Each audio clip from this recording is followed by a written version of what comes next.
Assalamualaikum warahmatullahi wabarakatuh. Jumpa lagi dalam acara ngopi, ngobrol pikiran bareng Guys Khalifah. Sore ini saya ditemani oleh beberapa teman dari PT Saranajaya, juga dari Ketua Perhimpunan Rumah Samawa ya. Di sebelah kanan saya namanya Has Reza atau lebih dikenal sebagai Reza Peters kalau di akun media sosialnya.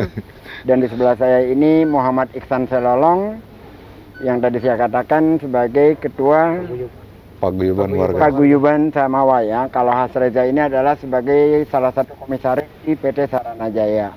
Lantas kalau di sebelah kiri saya Bapak Bima itu sebagai Direksi Keuangan PT Saranajaya. Teman-teman ngopi bareng, ada hal yang menarik di Saranajaya ini, mereka punya banyak penugasan. Salah satu penugasan yang paling sering dibicarakan adalah tentang rumah DP 0 rupiah.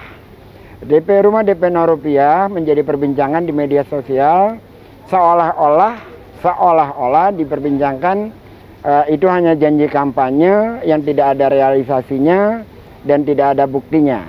Nah, teman-teman di sini kita hadirkan bersama untuk membicarakan sejauh mana sebenarnya yang telah dilakukan oleh PT Saranajaya tentang rumah DP 0 rupiah itu sendiri. Mungkin untuk yang pertama kita akan berbicarakan dan menanyakannya kepada Bapak Bima tentang program DP 0 rupiah. Pak Bima, selama ini tentang perumahan DP 0 rupiah sudah dibangun? Iya.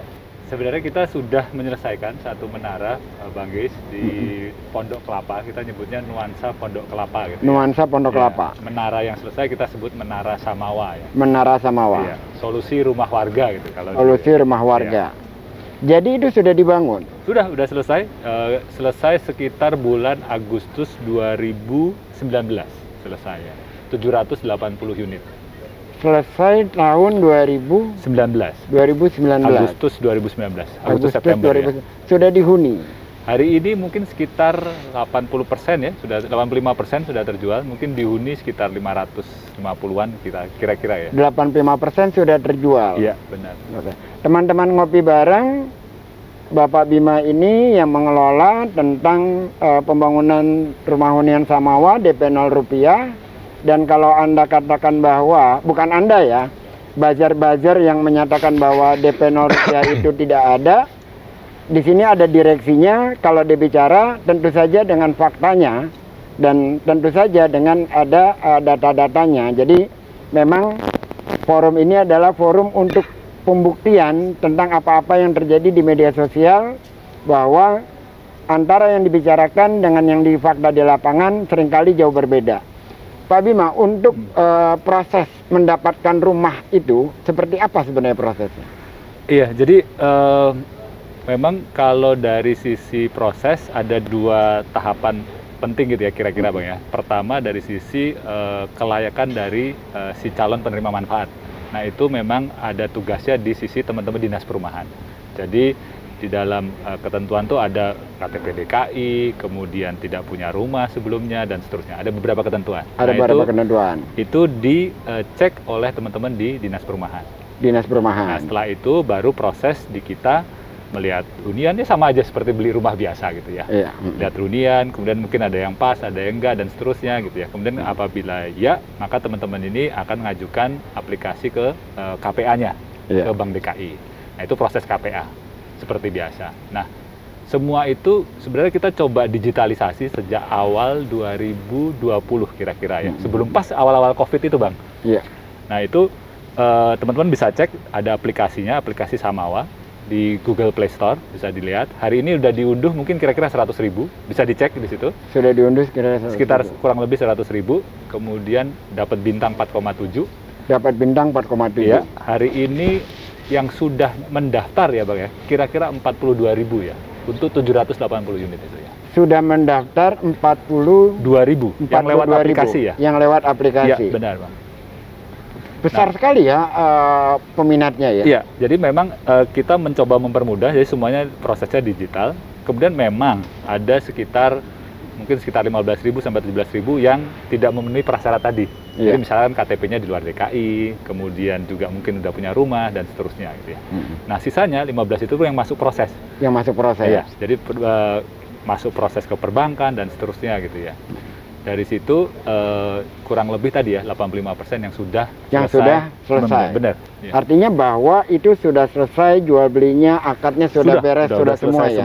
Ya. Sudah ada. Ya. PJB. Itu bisa dilihat di Iya, di aplikasi itu nanti masing-masing akan daftar, kemudian nanti dia bisa memantau prosesnya.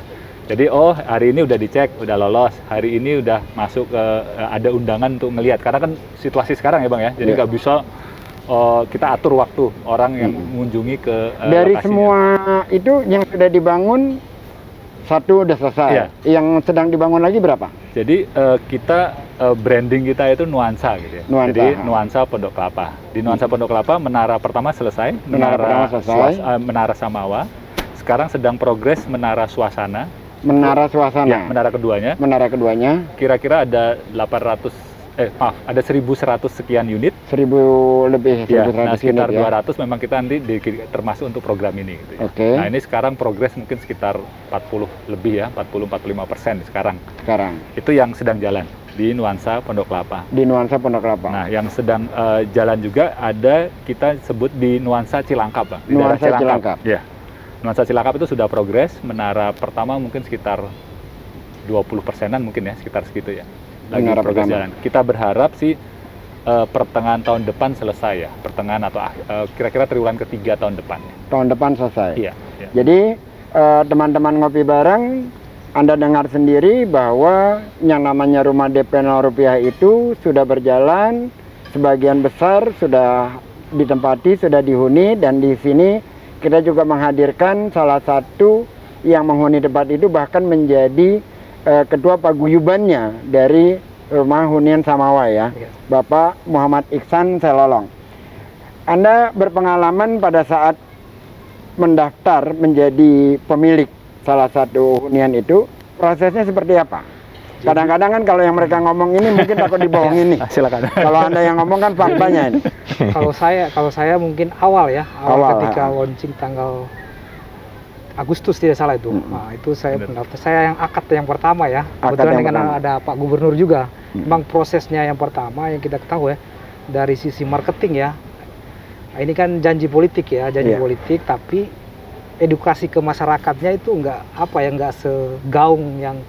Nah ini yang menjadi kelemahan juga. Saya juga tahunya itu ketika dari teman-teman juga bahwa ada loh program DP 0 rupiah. Terus terang saya ngontrak di Jakarta itu tidak salah 10 tahun Pak. Ngontrak di Jakarta selama 10 tahun? 10 tahun, itu udah muter seluruh Jakarta, Jakarta Timur, Selatan, Barat. Nah, kebetulan saya kan warga Jakarta, tapi emang kalau kita lihat ya, hunian di Jakarta ini kan bullshit ya, artinya sebagai karyawan ya dengan gaji yang ya standar lah. Artinya ini yang menjadi suatu apresiasi juga ya. Terus terkait syarat, mungkin syarat awal itu emang dari segi administrasi banyak Pak. Yang pertama memang kita harus, waktu itu belum ada aplikasi Pak. Nah, jadi emang kalau tidak salah tuh daftar hampir 2.000 ya. Tidak salah yang daftar di seluruh Bank DKI maupun tapi kan terkendalanya SLIK gitu Pak.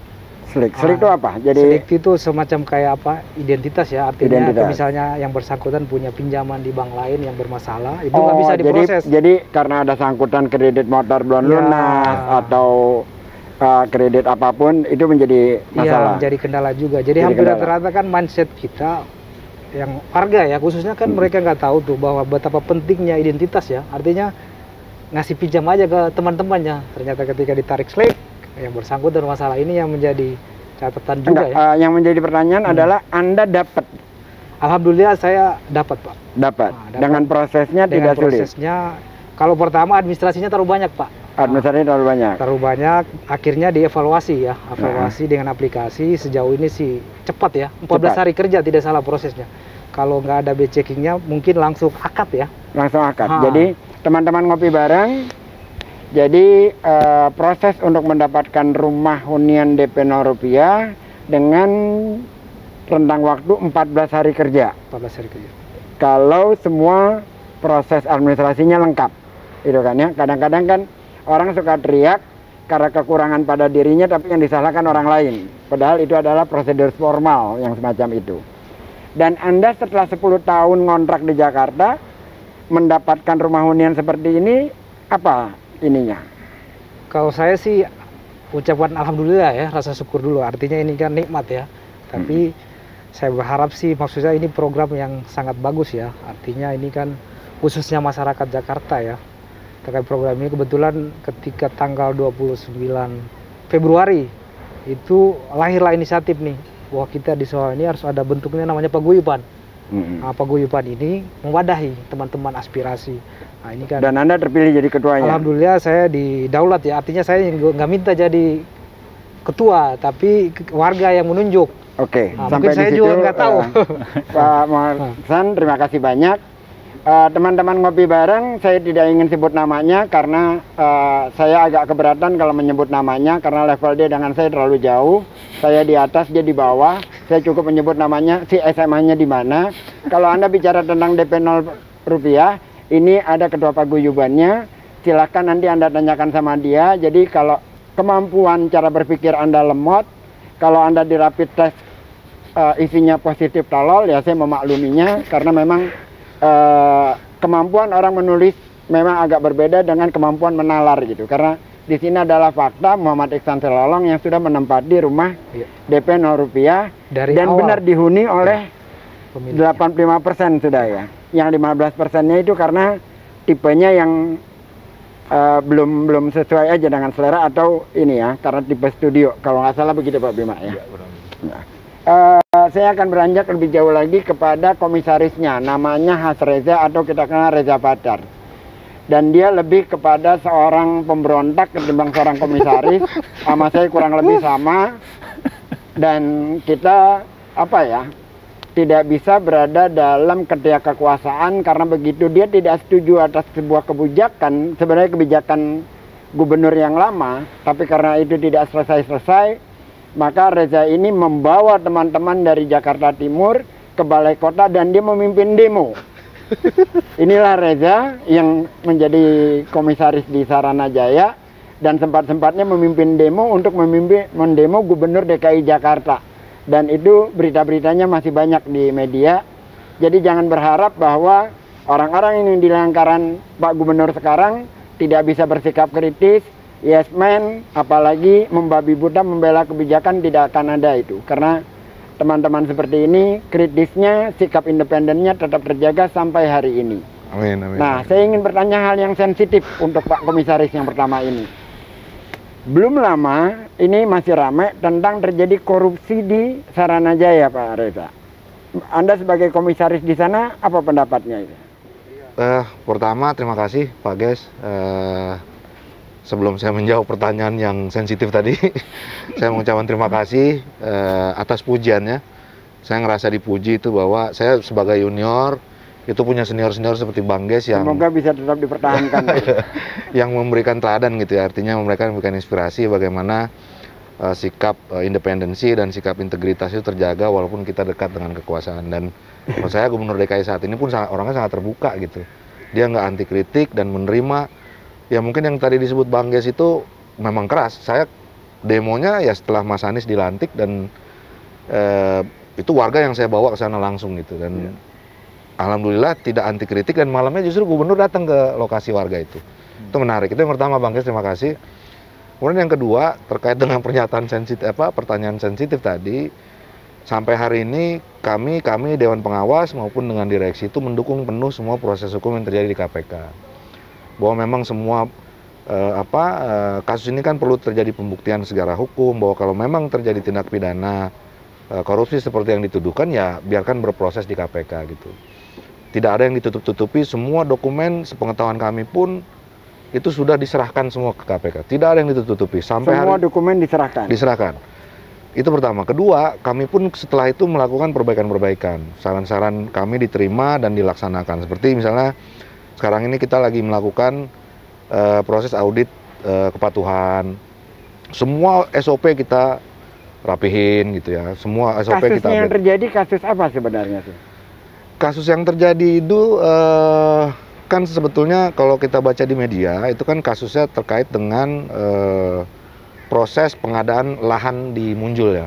Proses pengadaan lahan di Munjul. Lahan di Munjul yang memang pada saat awal itu menggunakan anggaran PMD. Baik. Penyertaan modal daerah. Nah kemudian tuduhan hukumnya itu kan bahwa terjadi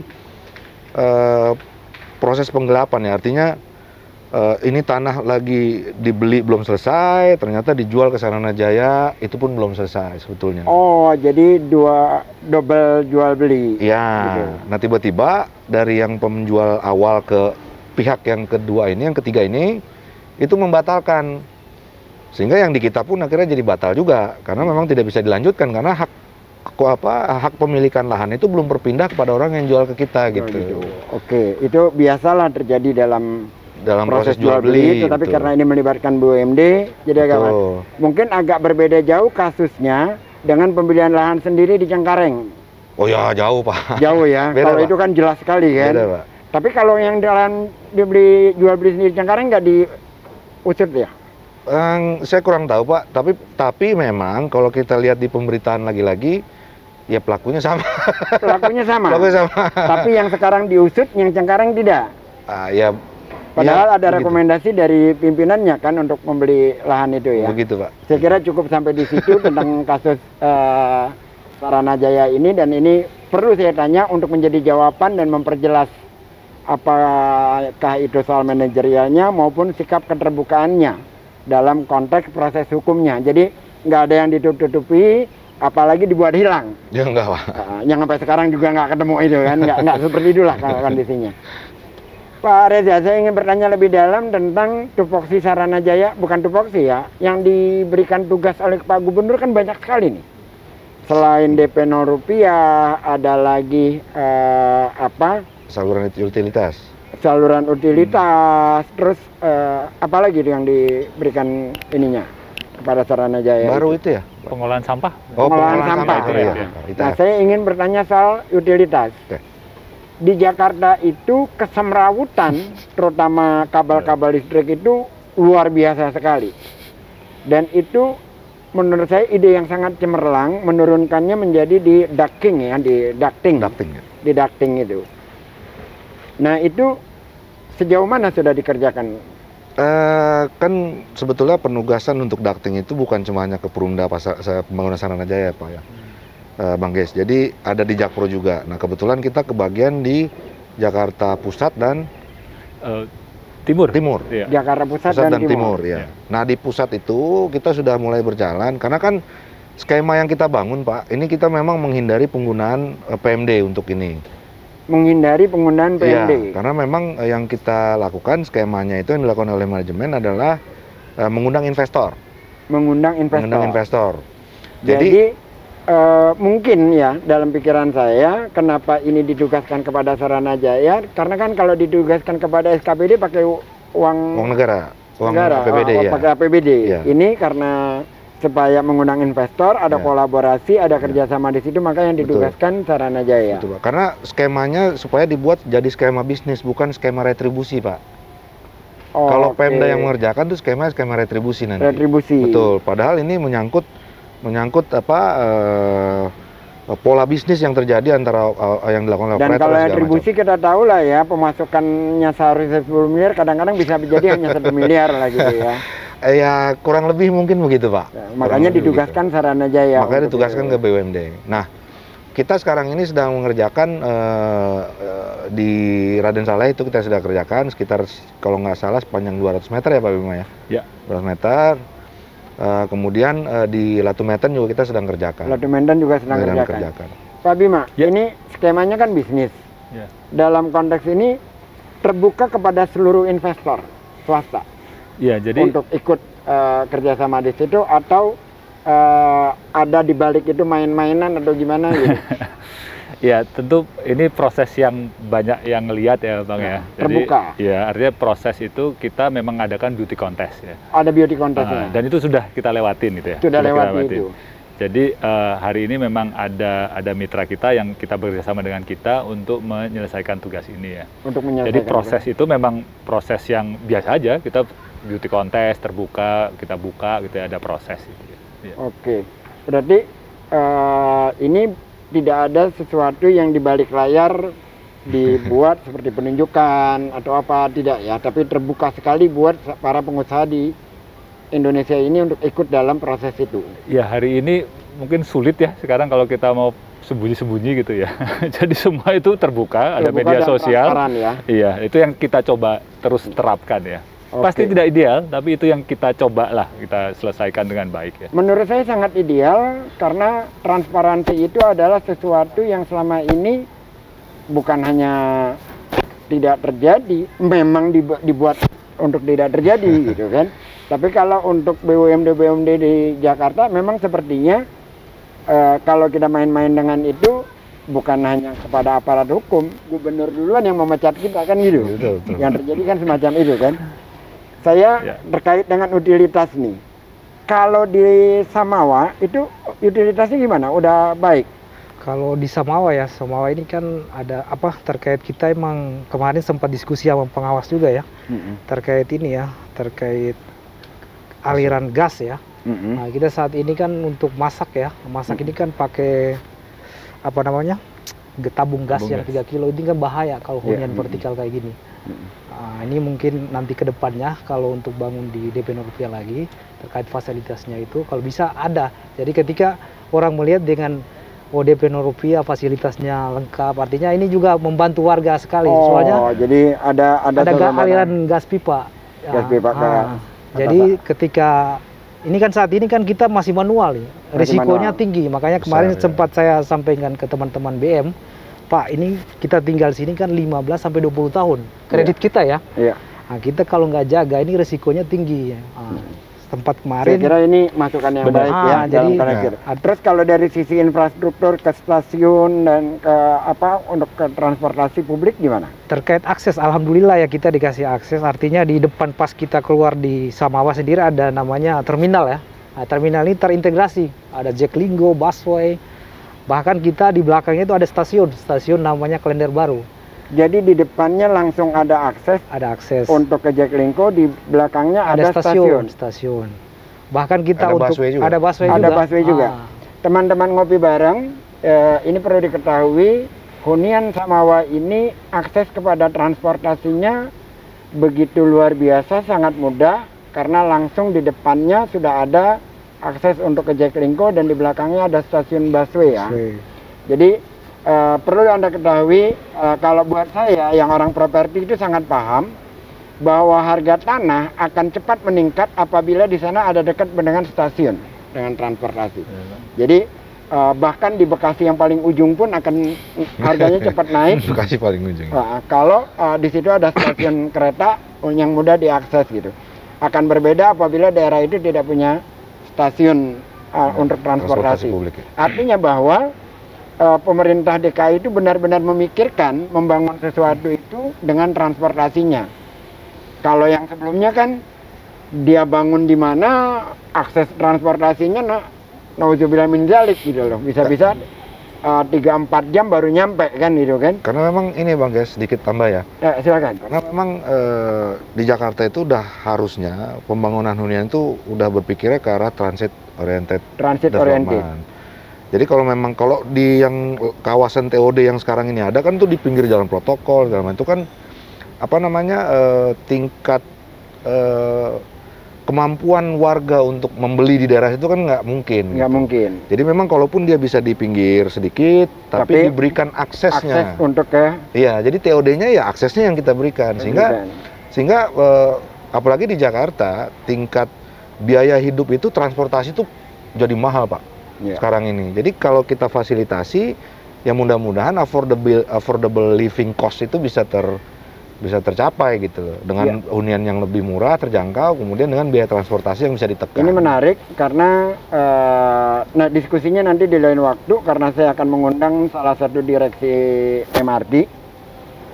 Karena di tahun 2022 transportasi di Jakarta akan menjadi salah satu yang tercanggih dan terbaik di dunia. gitu. Sistemnya ya. Dengan sistem Jaklingko-nya itu. Iya. Dan itu kalau nggak salah yang sekarang saja sudah sangat diuntungkan karena kalau Jaklingko-nya aja kan gratis kan. Gratis. Tapi kalau dengan Transjakartanya kan 5.000 untuk 3 jam. Dengan berikut dengan MRT itu. Menurut saya luar biasa. Pak Bima. Ya. Kalau yang di Pondok Kelapa ini kan memang sudah infrastruktur untuk transportasinya kan memang sudah ada dilakukan. Untuk yang di Cilangkap dan yang lain-lain apakah sama Pak Bima? Iya, sebenarnya kita bersyukur ya karena sinergi BUMD tadi. Jadi setiap kita buka proyek nuansa Pondok Kelapa, nuansa Cilangkap, nanti ada nuansa yang lain gitu ya. Itu kita disupport sama teman-teman dari Transjakarta, Bang. Jadi, mereka akan buat feeder busway-nya. Langsung buat feeder busway-nya. Jadi kayak di Pondok Kelapa itu feeder busway langsung ke Cawang gitu ya. Nanti di Cilangkap nanti mereka akan buat feeder busway untuk area kita. Jadi menurut saya itu sinergi yang ya itu kejadian gitu ya. Kita bersyukur ya itu support dari teman-teman Transjakarta, Bang ya. Teman-teman ngopi bareng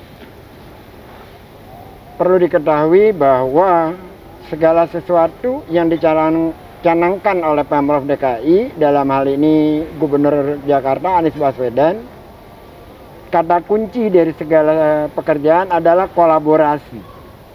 Nah, kolaborasi inilah yang menjadikan berbagai program menjadi masif, terselesaikan karena ada keinginan kemauan untuk bekerja sama sesama BUMD maupun pihak swasta.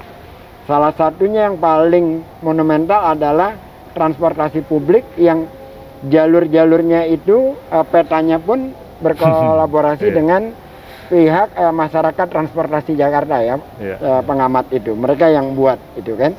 Terus lagi sesama BUMD.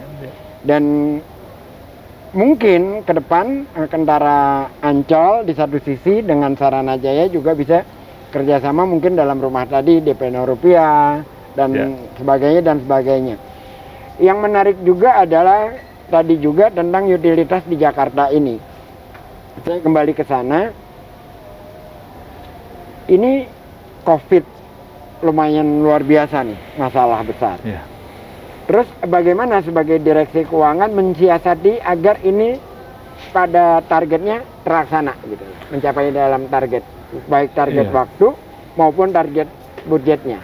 Iya, ya memang suasana seperti ini kan nggak ada presiden sebelumnya, Bang ya, belum pernah ada gitu ya. Jadi ya kita mencoba satu hal, nggak berhasil, coba hal kedua, coba hal ketiga, dan seterusnya ya. Itu yang mungkin attitude kita adalah, oke, masalahnya apa, kita hadapin, coba, nggak jadi, ya kita coba yang lain gitu ya.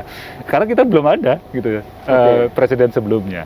Nah, ini tentu terkait dengan beberapa proyek tadi, dari sisi pendanaan gitu ya, itu juga jadi isu dengan suasana seperti ini, Bang ya. Nah, ini yang sementara waktu jalan terus gitu ya, target juga kita ada, misalkan pengolahan sampah, sekian tahun lagi mungkin akan ada masalah kalau kita nggak selesaikan. Nah, hal-hal seperti ini yang mendorong ya kita nggak bisa kerja sendiri gitu ya. Tadi yang kata Bang Ges tadi, kolaborasi, sinergi sama teman lain, sama Bank DKI, sama teman-teman Transjakarta. Saya rasa itu ya solusinya ya. Kita nggak bisa menyelesaikan masalah itu sendiri, nggak mungkin gitu. Nggak mungkin. Jadi kita harus ngajak, harus ngajak teman gitu ya, Bang. Itu mungkin sebenarnya kuncinya ya, Bang. Teman-teman ngopi bareng, itulah penjelasan yang paling aktual hari ini tentang apa yang sudah dilakukan oleh Saranajaya. Sebenarnya ada hal lain yang mereka juga ditugaskan, yaitu pengelolaan sampah di Jakarta. Tapi berhubung waktunya sudah mepet, mungkin kita akan bahas lagi di lain waktu yang akan datang. Tetapi satu hal terakhir yang ingin saya tanyakan kepada Mas Reza Peters ini adalah ada satu hal sebelum saya mau tanyakan itu. Konteks Jakarta adalah ujungnya pasti keadilan sosial. Pembangunan rumah ini juga soal keadilan sosial, itu kan ya. Jadi di mana-mana selalu semuanya itu. Ujung akhirnya adalah keadilan sosial. Pertanyaan saya kepada Reza ini terakhir. Pertanyaan yang susah kalau pertanyaan yang harus susah. Ideologis. Karena ini teman, gitu kan. Dan ini harus sebagai pembeda antara siapa Reza dengan mereka yang berhadapan dengan dia di Twitter. Ya, kalau saya nggak ngomongnya Anda enggak, lu. Kalau lu dihadapkan dengan pilihan antara memilih Anies, mendukung dia, Pak Anies sebagai gubernur, atau berhadapan dengan hati nurani. Contohnya, misalkan, ya, Anda diminta menutupi sesuatu yang tidak benar di Saranajaya. Lo pilih mana? Dalam rangka mendukung Anies gitu. Ya, apa mendukung Anies? Jadi, Ya, enggak. apa kalau tetap dukung Anies agar selamat jadi komisaris? Iya. Atau lo milih Kan bongkar. akan bongkar lo dengan resiko dipecat? Saya sampai sejauh ini saya nothing tulus, Bang, guys. Artinya ketika saya diberikan amanah untuk membantu Saranajaya, saya jalankan dengan baik-baiknya. Yang saya jalankan itu adalah amanahnya, bukan SK-nya yang saya belakan, yang saya bela gitu. Amanahnya adalah mengawasi proses berjalannya manajemen Saranajaya, mengawasi proses berjalannya operasional Saranajaya, itu yang kita lakukan. Kalau misalnya disuruh nutup-nutupin, ya yang nyuruh Mas Anies lagi misalnya, gubernur, ya dia tahu saya, ya pasti akan demo lagi di depan. Oke, cukup sampai di situ. Teman-teman ngopi bareng, inilah bedanya komisaris-komisaris BUMD di DKI dengan yang di sebelah sana. Sebelah sana. Kira-kira begitu. Oke, sampai di sini ngobrol pikiran kita sore ini di New Resto Ancol, dan sore ini ada kenang-kenangan dari Ancol untuk teman-teman dari Saranajaya maupun Ketua Himpunan Rumah Samawa. Terima kasih banyak udah hadir di sini. Makasih Bang. Makasih. Pak Bima dan Pak Reza, juga Bung Iksan, silakan. Pak Martua Hamid Siregar, Pak Ucok, silakan. Terima kasih. Wih, dapat bantang Ancol. Ini dari Dufan. Oh, Dufan. Oke, terima kasih banyak.